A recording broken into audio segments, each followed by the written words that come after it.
dafay gëmloo Sénégalais yi dafay gëmloo militant Pastef yi que man de Ousmane Sonko parce que dafa bëgg rocceeku ci nguur gi pour taxaw opposé wu ak Diomaye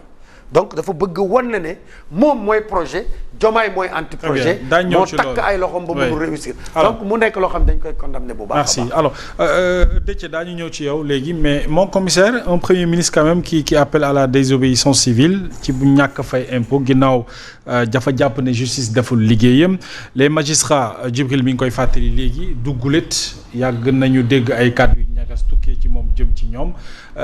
lépp mi ngi ko waxee ci ab terrain mythique mu ne woowee ay militants ban lecture nga ciy def. waaw merci beaucoup damay ñaan rek Omar Faye mu bàyyi ñu xel ci événement boobu parce que xëy na d'ici le 3 pour avoir occasion d'aller fii mais qu'ils tiennent compte de cette instance-là pour mieux informer chacun de ceux-là qui sont là ci li nga xam ni moo fa nar a xew. sunu attention mën na nekk feneen ngay avancer ci loolu comme da ngay piloter boole ci nit ñi quand même nga wax leen ni man kat waxoon naa ko fii. Tu essaieras de nous rappeler cela chemin faisant comme ça ñu mën a ñëw xam lu lay jàppale du ma def retour bi nekk ci lépp li nga xam ni moom mooy mbiru Pastef le pouvoir ba ci terrain meeting bi mais dinaa jàpp ay tënk-tënk rek pour nit ñi comprendre ni amul hasard ci lii tout tient sur un fil. Nous avons eu des opposants yi nga xam ne dafa am nu ñu taxawee woon dagaan pouvoir bi dox ko ci Sénégal pendant 10 ans la jël Sénégal yi dig fi nit ñi lu kenn mësta dig sénégalais wax fi lu kenn mësta wax tooñ chaque sénégalais ci yaakaar loo leen li nga xam ne mënuñu ko tooñ ñi nga xam ne ñoo yoroon réew mi ci tuumaal leen tuuma yu rëy. Mais comme je le dis ñu agsi fii c'est normal parce que askan am na fi muy toll ci soxlaam nga ko mën a jàpp ñu centrer seen discours yëpp ci dinañu faj seen soxla ba agsi fii mais ñun ñi nga xam ne dañu nekkoon ak ñoom ci penc bi xamoon nañ ni fii lay mujjee moo tax on n'a pas décroché nous savions que lii ñu tuddee projet ak ni ñu doxalee ci expérience u àddina ak Sénégal munta indi pouvoir bu indi jàmm parce que su fekkee yow da nga jël sa programme yëpp mu nekk singali wax lu bon tuumalaate ak violence nga am benn démarche bi nga xam ne c'est une démarche insurrectionnelle mooy créer fitna ci réew mi pour jot ci nguur soo demee ba jot ci nguur du ma wax yeneen péripéties yi nga war a mën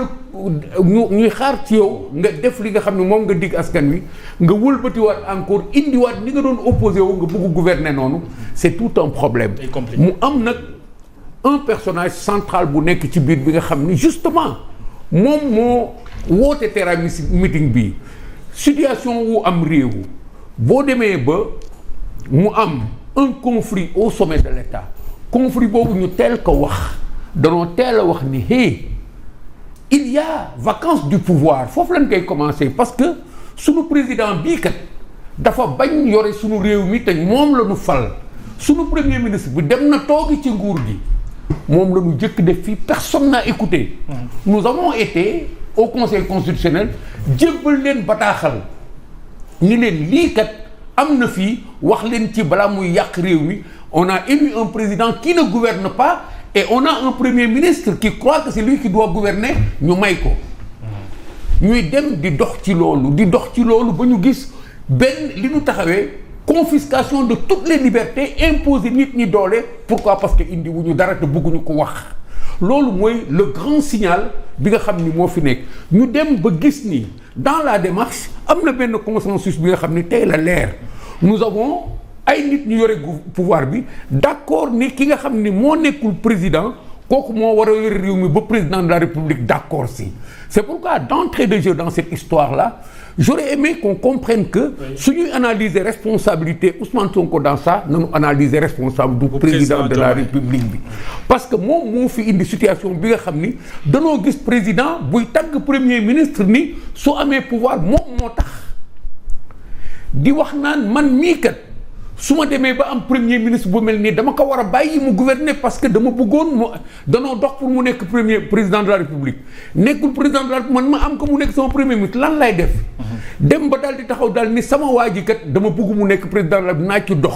voyez tout ce paquet de choses ci ay nit ñi xam ne dañ leen dénk réew moom le principal responsable mu ànd valider. li nga xam ne moom moo doon stratégie Pastef pour yore réew mi mooy moom mu nekk fi nekk président bi nga xam ni espèce su épouvantail la bu nekk fii rek ñu teg ko ci digg tool bi mais en réalité ki ñu nangu ñoom mu yore pouvoir bi mooy ki nga xam ni moom kenn falu ko mais loolu mooy idéologie Pastef su demee nag ba loolu créer crise ci seen diggante ñoom crise boobu mooy crise bi gën a rëy ci Sénégal on parle de dette cachée on parle de tout cela mais su xawu crise de confiance bi mooy la crise politique qui est née au sommet de l'État loolu mënu indi ba ci terrain meeting bi lan moo ci greffé wu quand il a compris que li nga xam ni feeñ na après que ni moom la ñu déggoo woon ci li nga xam ni moom moo waroon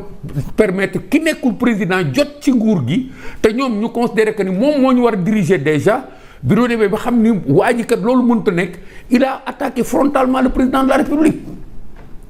mu nekk conflit ouvert bi nga xam ni li ci Madiambal waxoon moo doon dëgg le président de la République devait démissionner wala démissionner le premier ministre defu ko il a tardé en route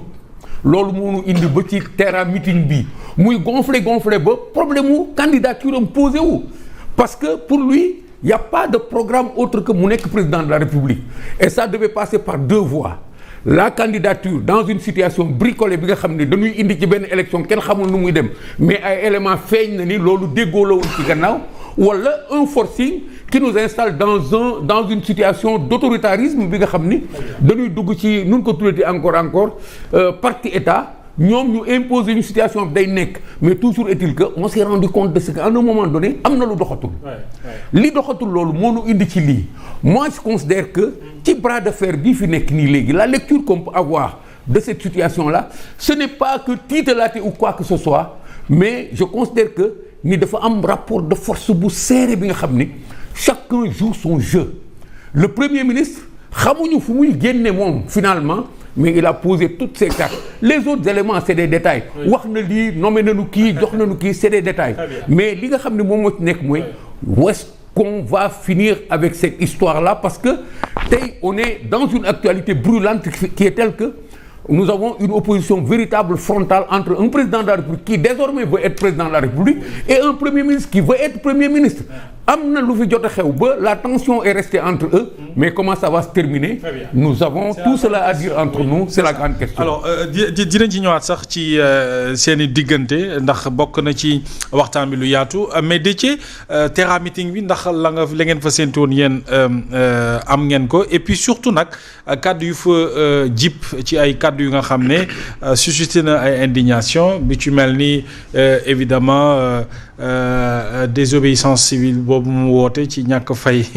impôt ak ni ni mel est-ce que xaaroon ngeen ce type de discours. Bon jërëjëf man moom li ma leen njëkk a wax mooy. je suis l'une des rares personnes fii moo xam ne seetaanuma ko. intéressé wu ma. Ah oui. wallahi